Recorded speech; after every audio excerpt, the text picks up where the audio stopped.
আসসালামু আলাইকুম, সবাইকে স্বাগত জানাচ্ছি আমার দেশ আজকের বিশ্বে। আপনাদের সঙ্গে আছি আমি হুমায়রা নাওচিন।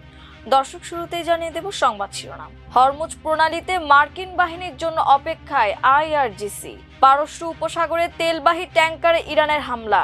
ইরান কখনো আত্মসমর্পণ করবে না, মাসুদ পেজেশকিয়ান। ইরানের হামলা, জরুরি বৈঠকে বসছে আরব লীগ। ইরানের হামলায় $30 কোটি মার্কিন রাডার ব্যবস্থা ধ্বংস।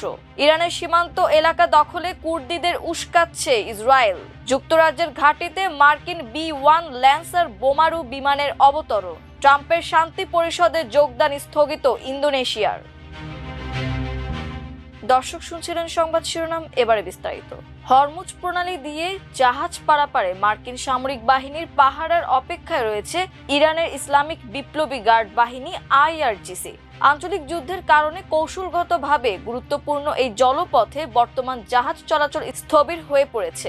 এমন অবস্থায় শনিবার আইআরজিসি মার্কিন বাহিনীকে সতর্ক করে দিয়ে বলেছে, এই জলপথে মার্কিন বাহিনীকে ধ্বংস করে দেওয়ার অপেক্ষায় রয়েছে আইআরজিসি।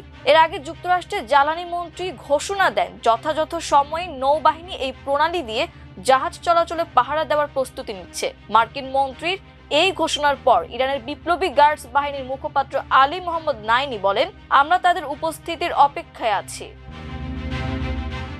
পারস্য উপসাগরীয় অঞ্চলে প্রাইমা নামের একটি তেলবাহী ট্যাঙ্কারে ড্রোন হামলা চালিয়েছে ইরানের Islamic revolutionary guards core IRGC. শনিবার ইরানের আধা সরকারি সংবাদ সংস্থা তাসনিম নিউজ এজেন্সির বরাতে এ তথ্য জানিয়েছে আল জাজিরা।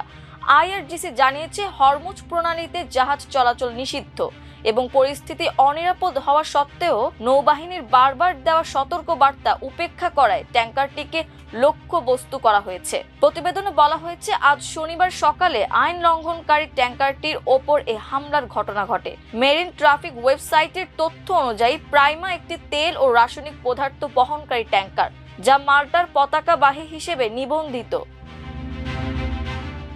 ইরানের সাথে ইসরায়েল যুক্তরাষ্ট্রের সংঘাত অষ্টম দিনে প্রবেশ করার সাথে সাথে তেহরান প্রতিশ্রুতি দিয়েছে, তারা কখনোই আত্মসমর্পণ করবে না। লড়াই এবং আঞ্চলিক উত্তেজনা ক্রমাগত বৃদ্ধি পাওয়ার মধ্যে এই প্রতিশ্রুতি দিল ইরান। শনিবার ইরানি কর্মকর্তারা বিবৃতি দিয়ে বলেছেন, দেশটি যে কোনো সামরিক চাপের বিরুদ্ধে প্রতিরোধ করবে এবং সতর্ক করেছেন, হামলা অব্যাহত থাকলে সংঘাত আরো বিস্তৃত হতে পারে। পরিস্থিতি শান্ত করার জন্য কূটনৈতিক প্রচেষ্টা এখনো স্থগিত থাকায় এই মন্তব্য করা হয়েছে। এদিকে মার্কিন প্রেসিডেন্ট ডোনাল্ড ট্রাম্পের নিঃশর্ত আত্মসমর্পণের দাবির পর ইরান কখনোই আত্মসমর্পণ করবে না বলে জানান প্রেসিডেন্ট মাসুদ পেজেশকিয়ান।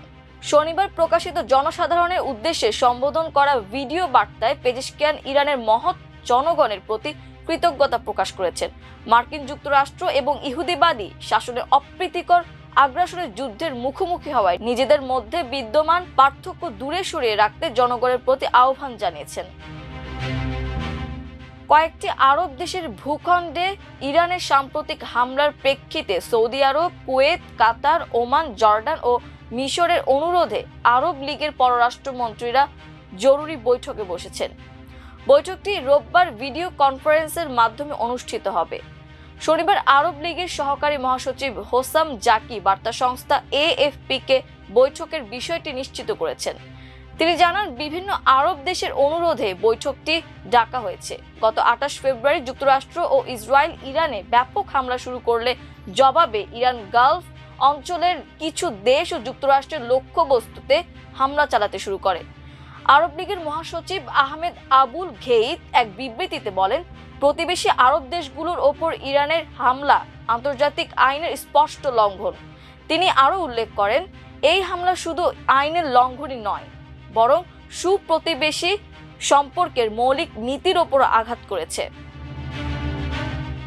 উপসাগরীয় অঞ্চলে যুক্তরাষ্ট্রের ক্ষেপণাস্ত্র প্রতিরক্ষা ব্যবস্থা পরিচালনার জন্য গুরুত্বপূর্ণ $30 কোটি একটি রাডার ব্যবস্থা হামলা চালিয়ে ধ্বংস করেছে ইরান, যা ভবিষ্যতে হামলা প্রতিহত করার আঞ্চলিক সক্ষমতাকে দুর্বল করে দিতে পারে বলে ধারণা করা হচ্ছে। যুক্তরাষ্ট্রের কর্মকর্তাদের বরাত দিয়ে শনিবার মার্কিন সংবাদ মাধ্যম ব্লুমবার্গের এক প্রতিবেদনে এই তথ্য জানানো হয়েছে। এতে বলা হয়েছে, CNN এর বিশ্লেষিত স্যাটেলাইট চিত্রে দেখা গেছে, যুদ্ধের শুরুর দিকে জর্ডানের মুয়াফফাক সালতি বিমান ঘাঁটিতে যুক্তরাষ্ট্রের থার্ড ক্ষেপণাস্ত্র প্রতিরক্ষা ব্যবস্থায় ব্যবহৃত RTX কর্পোরেশনের ANTPY-2 রাডার ও ব্যাটারি সহ সহায়ক সরঞ্জাম ধ্বংস হয়ে গেছে। মার্কিন এক কর্মকর্তা পরে ওই সরঞ্জাম ধ্বংসের বিষয়টি নিশ্চিত করেছেন।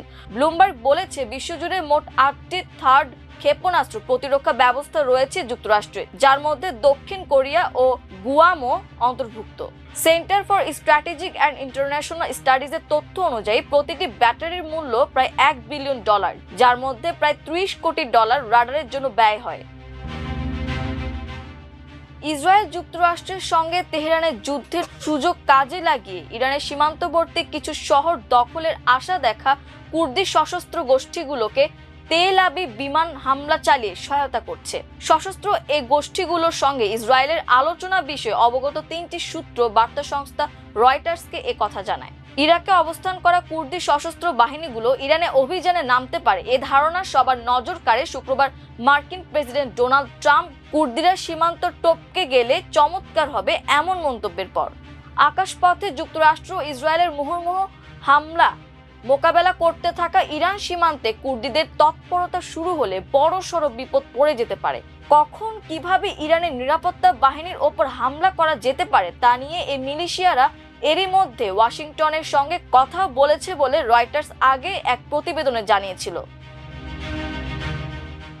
যুক্তরাজ্যের গ্লুচেস্টারশায়ারের RAF ফেয়ারফোর্ড ঘাঁটিতে একটি মার্কিন B-1 ল্যান্সার বোমারু বিমান অবতরণ করেছে। শুক্রবার সন্ধ্যায় 146 ফুট দীর্ঘ এই বোমারুর বিমানটি সেখানে পৌঁছায়। ব্রিটিশ প্রধানমন্ত্রী কিয়ার স্টারমার যুক্তরাজ্যের সামরিক ঘাঁটি থেকে ইরানের ক্ষেপণাস্ত্র স্থাপনার বিরুদ্ধে যুক্তরাষ্ট্রকে প্রতিরক্ষামূলক পদক্ষেপ নেওয়ার অনুমতি দেওয়ার পর এই পদক্ষেপ নেওয়া হয়। এর আগে যুক্তরাষ্ট্রের প্রেসিডেন্ট ডোনাল্ড ট্রাম্প এবং ব্রিটিশ রাজনীতির কয়েকজন নেতা, যাদের মধ্যে কনজারভেটিভ পার্টির নেতা কেমি ব্যাডেনকেও রয়েছেন, সামরিক ঘাঁটি ব্যবহারের অনুমতি দিতে দেরি হওয়ায় স্টারমারের সমালোচনা করেন। তবে স্টারমার তার সিদ্ধান্তের পক্ষে যুক্তি দিয়ে বলেন, যুদ্ধটি আইনি দৃষ্টিতে প্রশ্নবিদ্ধ হতে পারত এবং এর পেছনে সুস্পষ্ট ও সুপরিকল্পিত কৌশলের অভাব ছিল।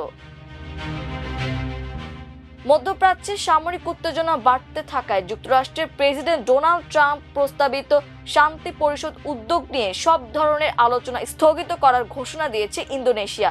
শনিবার ইন্দোনেশিয়ার পররাষ্ট্রমন্ত্রী সুগিয়োনো বলেন, এ অঞ্চলে সাম্প্রতিক সামরিক উত্তেজনা বেড়ে যাওয়ার কারণে এই উদ্যোগে অংশগ্রহণ স্থগিত করার সিদ্ধান্ত নেওয়া হয়েছে, কারণ এই পরিস্থিতির উদ্যোগে যুক্ত দেশগুলোর পররাষ্ট্র নীতির অগ্রাধিকারে সরাসরি প্রভাব ফেলেছে।